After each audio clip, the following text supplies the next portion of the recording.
I'm very pleased to welcome Madan once again to our series of PR Moment Leadership interviews, where we speak to the top leaders in the communication business and get their assessment and views of the extraordinary times we're dealing with. Welcome, Madan. Madan, as you all know, is co-founder and managing director of Ad Factors PR, which is India's largest firm, and also marks its 24 years of its existence this year. Welcome, Madan. Thank you, Parul. Madan, my first question really is that, as we said, that it's been an extraordinary 5 months in like stuff we've never seen before. What would you say are your top two learnings from managing a business and managing clients in this time? Uh, there are far too many learnings, and two might be just being a little restrictive. I would narrate a few more maybe. One of them is this whole idea of human resilience and ingenuity. Whenever there is a adversity, people rise to the occasion and people find a solution. Such a massive event of such magnitude, and while there is suffering, people, societies, nations, organizations, everybody is responding. Second thing is this becomes a great crucible for identifying good leaders. When you go through something as difficult as this, you know who is leading the job well and who is not doing as well as one should. It's the great crucible for leadership. Yeah. We have figured out with tremendous clarity and intensity the power of digital and collaboration tools. Yeah. A fourth would be that crisis, as sad as it might be, is always a great opportunity to learn. And as Winston Churchill said, never waste a good opportunity. From an organization point of view, there are two learnings. One, that there are no borders anymore. With the digital environment that we're learning in, my market is not Mumbai, Delhi, Bangalore. My market is not India. My market is the world, both for talent and for business. So I'm now currently hiring people in Delhi to work for my Bangalore office. I'm hiring people in Mumbai to work for Delhi. I'm hiring people in Delhi to work for Dubai, to work for Mumbai. And what prevents us from looking at talent in mature markets like the US or UK or Far East to help with our business here in India? So the borders have been demolished, and I think that's a tremendous insight and learning. And I think we should, if we learn to leverage that freedom that we got, we should all do very well. The last is, of course, the crisis. COVID has been a magnifying glass for the warts and the moles that we have, our weaknesses, and they get just magnified, and we now know that, look, here is where we are lacking, and we've got to use these learnings or this realization to move faster and get better as soon as we can. So this, I would, in a nutshell, put some of the things.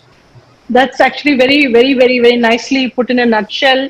You talked about how it's been like a magnifying glass, exposing or showing up areas we need to improve on. Would you be able to outline a few of these areas, and what do you think needs to be done? I think that 2 or 3 areas from my point of view. One, I realize that if anything has to be done well at a societal level or at an organizational level, the quality of leadership is of tremendous significance. And while Ad Factors as a firm has been lucky enough to have many outstanding leaders who have been with us for a very, very long time, we are trying to reorient this leadership and trying to get as many new leaders as we can who live in 2020 or 2021 or rather 2023. The aspect of being relevant to the times as leaders. And if you have the leaders in place or leadership in place, I think everything else pretty much takes care of itself. The other area is we have been a digital laggard as a firm. We've done some things exceptionally well. We are trying to do better. It has just been a great realization of how much more needs to be done. And we have now an internal mission from a digital laggard to a digital leader in the next 18 months. We should lead the firm, lead the industry like we do in many other areas in digital as well.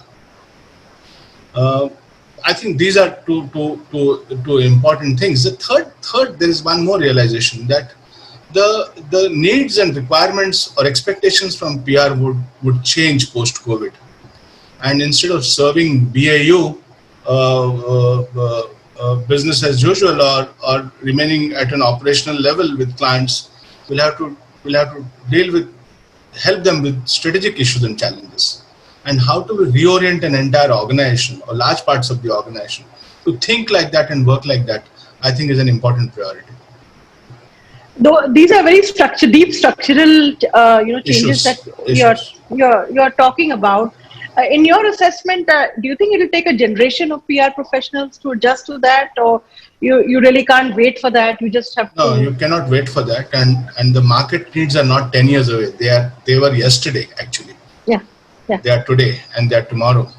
So those of us in the industry who will migrate to the higher ground, I think should be assured of success.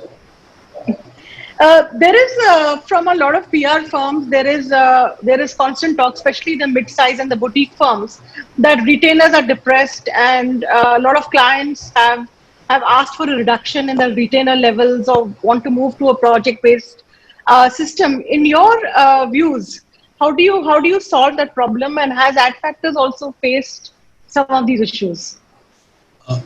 I think nobody has been immune to this. I would say the problem in Adfactors has been a little lesser because our exposure to consumer and our exposure to retail and hospitality and leisure and fashion, some of these things which have been deeply impacted is relatively much less. Secondly, the average Adfactors client tends to be a fairly large clients. We have our own share of startups now, but the average client of Adfactors is $1 billion entity kind of a thing. And it hasn't really impacted our business over there. I don't think that's a big issue for us, though I agree that others who have been more exposed to this kind of a sectoral kind of a skew would have been impacted. But it's a temporary problem. In 3 to 4 months, 6 months, things are slowly limping back to normalcy. Some may take a little longer. At a time like this, you have to be resilient, stand by your clients, understand their difficulties as well.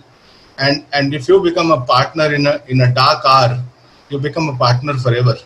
So this will also pass, and we should be resilient in that sense. The long-term protection of retainers is a separate issue altogether. There's a short-term issue and there's a long-term issue.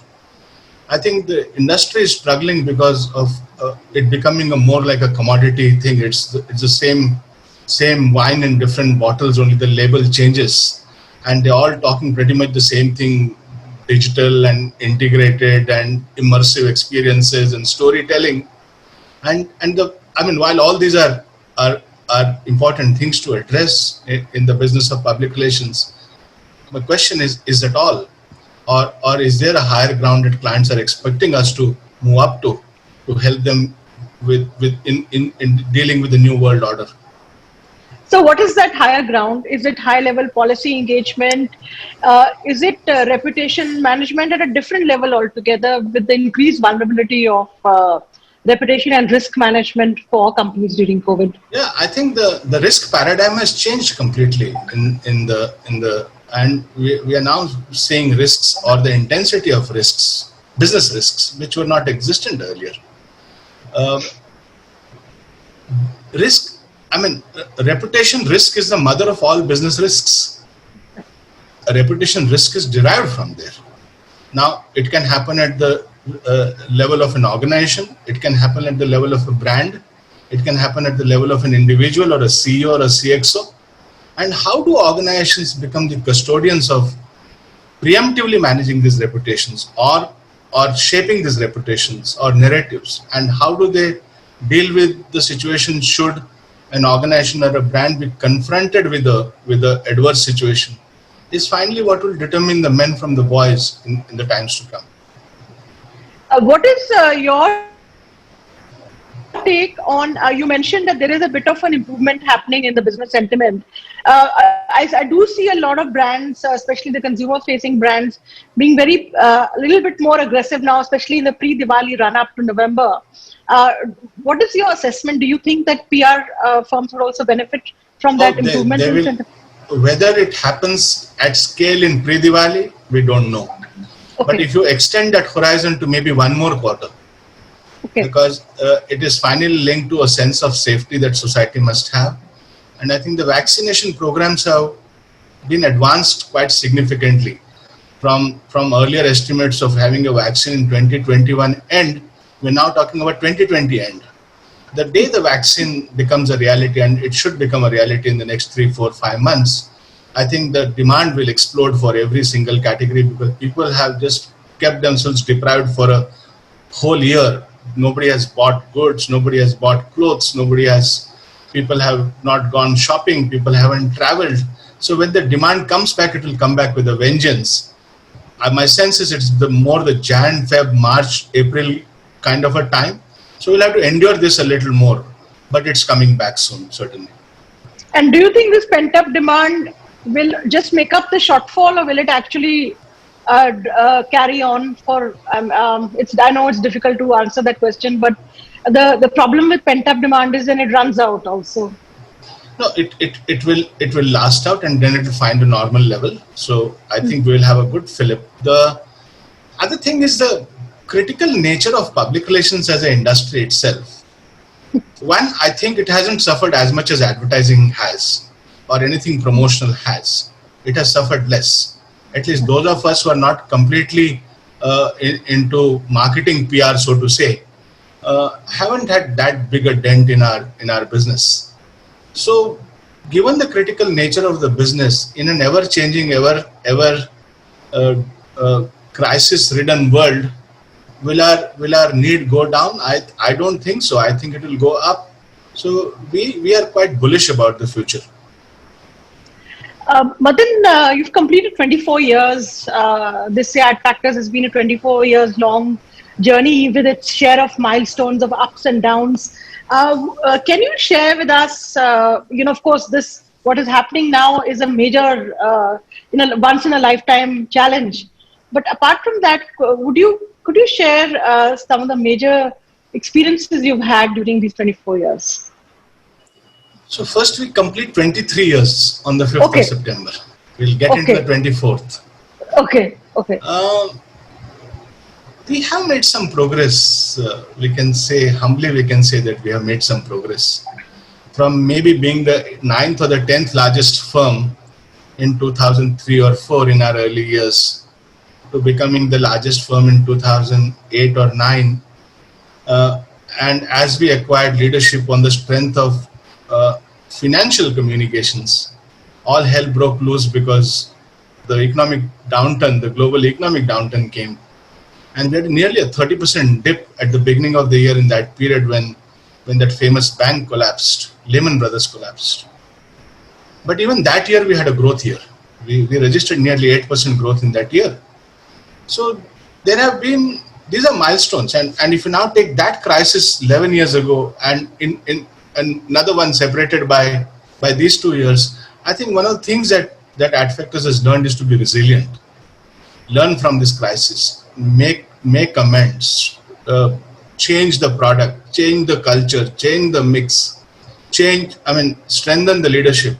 And each time we have, and these two are very significant events, but us being a corporate and financial communications firm to begin with, we have endured many market cycles. When the internet burst, or the Harshad Mehta scam, or the post cyclicalities that have happened.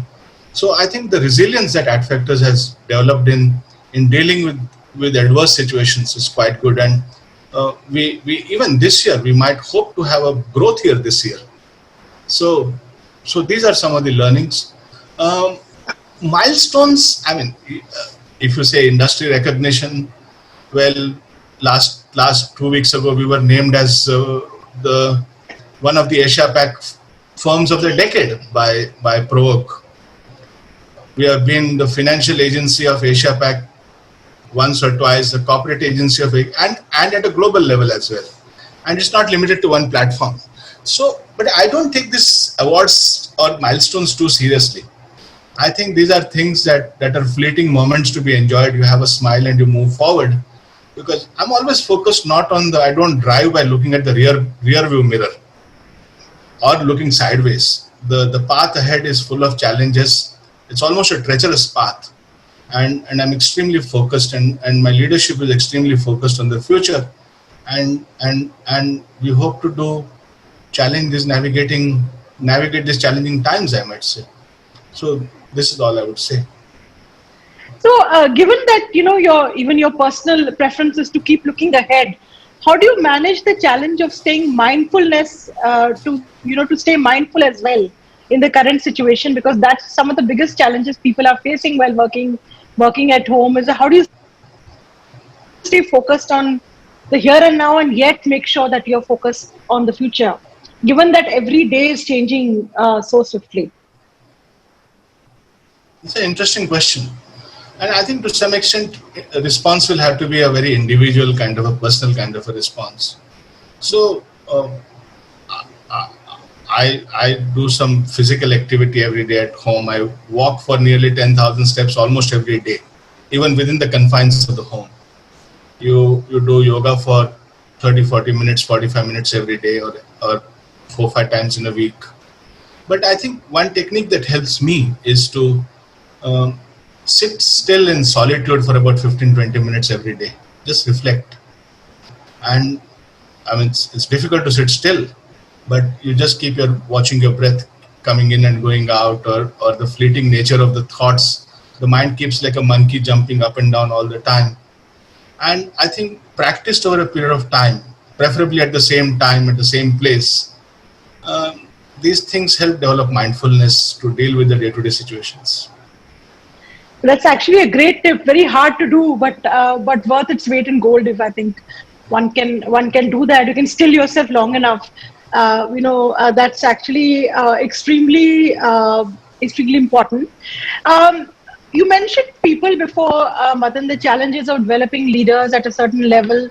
What has been your experience? What kind of approach has Adfactors taken towards supporting the staff and employees during this time? I think we have done some good work in that direction. And what we started with is, what would our people be going through? First of all, the policies, people first, and everything else next. And we practice it. It's not a slogan or a writing on the wall. It's not a slogan on the poster. We actually practice it. So, what would a situation like this do? It creates a tremendous amount of anxiety in people about, let's say, job security and income security. Two different things. Will my job be there, and will I make as much money as I can? So the first thing that we did, and I think this was early April, just as COVID was setting in, realizing the extent and the volume of the adversity, or the size of the adversity, we announced in early April that there will be 0 job cuts in Adfactors. We have stuck to that. We will stick to it through the year. And our promise was nobody will lose a job in this year unconditionally, not even if you are performing badly. We will take you to the other shore. We will see at the end of the year how we did. The second thing was 600 people out of 800 in Adfactors will have 0 job cuts. Only at the top 20-25% may have a one-time minimal salary cut, income cut. Only one time. It will not be done again and again. And we are now hopeful or confident of restoring some of these cuts back. We have done it for 200 people. We will restore it back in the next 2-3 months progressively. We went even beyond that, and we had hired 60 people from campuses like we hire every year. I think we have honored every single commitment.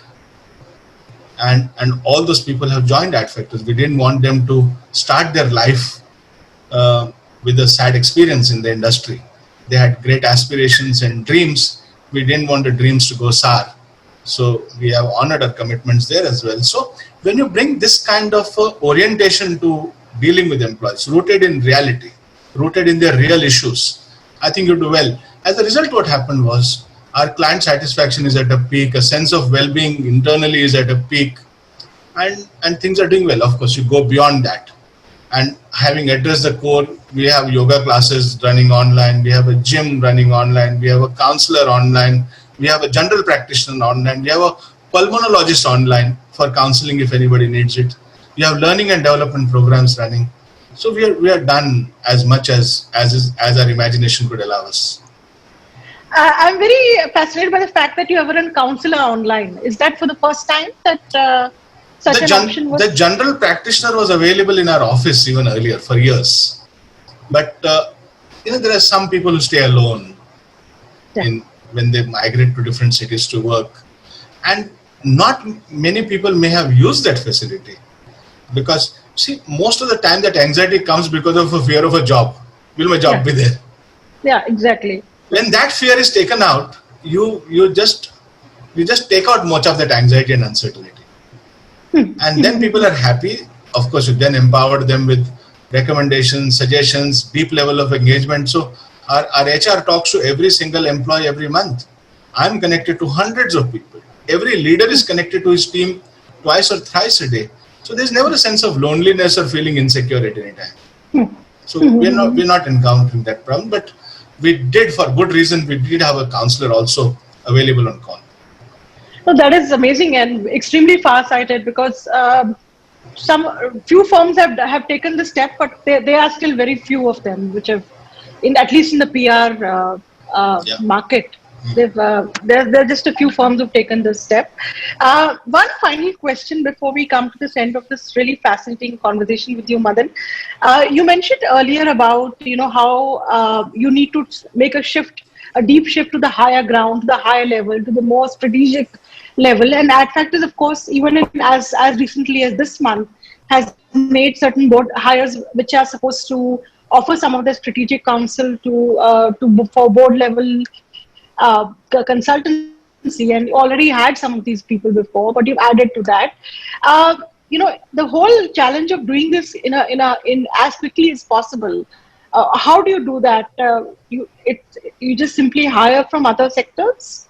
No. What do you think? There's a dual strategy. There is a dual strategy. You develop internal talent, and at Adfactors now, these last 2-3 years, we have taken some very, very interesting steps. So we have a long-range plan or a strategic pipeline of leadership, development programs. And even at a level of an account executive, we now try to find who can be leaders over a long period of time. And of course, we democratize opportunity. It is not only for the high potentials for example, we have done a digital training program, a postgraduate program, where we have now trained 600 people. So except the people who have joined Adfactors in the last 6 months, everybody is now a digital postgraduate with a PG certificate and done from a very prestigious kind of online course available that required nearly 9 months of study for 14 hours a week. Yeah, that's amazing. Those kind of things. Every year we send 20 people to ISB, some people to higher institutes of learning like Harvard courses or the IIMs. Last year, some of our people are doing global leadership programs with the Arthur W. Page Society. And we might have been the only PR or the communication firm on the planet to have participated in the Singularity University conference in San Francisco about a year ago, which is all about exponential thinking, about exponential strategy, about exponential vision, so to say. So there's a lot of effort to grow leadership internally, but sometimes when good talent is available and that talent fits in with our business strategy, we are resourceful enough to hire. We have tomorrow, on the 1st of September, we'll have 2 more very senior people joining Adfactors. No, 3 people joining at first. And we'll continue this journey to strengthen our leadership bench to do 2 things. One, the digital side must become stronger than anybody else in this industry, full stop. And number 2, the C-suite council, as we call it, the strategic counseling capability, so that we can sit in a boardroom or sit with the CEO and counsel them on issues that are existential to them, that are strategic challenges to them, because everybody is executing a tremendous amount of change programs. The facilitator of the change will be communications. And how does a public relations firm help facilitate or help navigate those programs to a client organization, I think is a critical thing. And we are slowly but steadily moving there. We are a far way from what an ideal ought to be, but we will relentlessly keep working at this. Thank you, Madan. Always a pleasure and such an insightful conversation with you as always. I don't think I can ever go wrong spending time talking to you. The learnings are always tremendous. That was Madan Bahel, co-founder of Adfactors and the managing director. And as he pointed out, they complete 23 years this week itself and enter the 24th year of their existence. Congratulations on that. And thank you for joining us on PR Moment India's Leadership Series. Thank you, Madan. Thank you, Parul. Happy to be talking to you, and see you soon someday.